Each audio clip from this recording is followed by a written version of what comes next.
Okey bang, assalamualaikum. Tujuan saya mari bang untuk mengasuh ikan sepak yang pertama di kolam Fazil Pitajaya Nasi Dingin Hulu Terengganu. Ikan sepak yang pertama ni bang duduk di kolam Enang. Nombor joran yang saya terima ni bang 6777.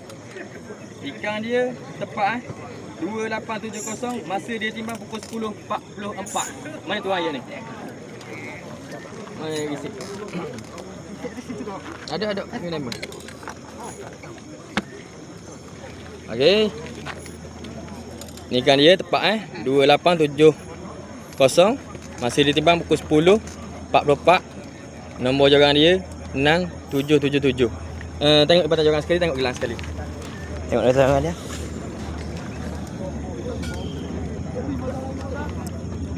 Nah, 77. Gelang dia kiri kanan. Paling sikit beliau. Ni, alik ni. Okey. Okey bang. Bang ni bang. Abang duduk mana? Nama apa? Nama? Duduk Bukit Payung, nama Riang. Betul? Oh, nama Riang. Terima kasih bang. Assalamualaikum.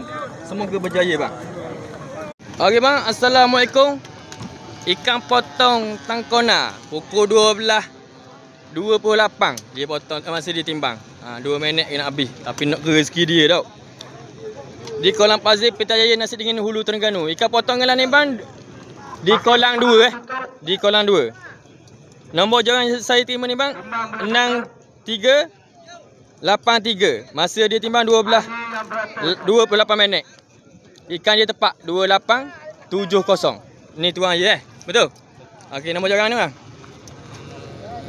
Nombor joran apa? Gelang dia risik timbang. Ni tuan je. Tuan ye duk jumpa saya risik ketor ni. Alah badan lah. Okey. Masa dia timbang pukul 12.28 ikan dia tepat 2870.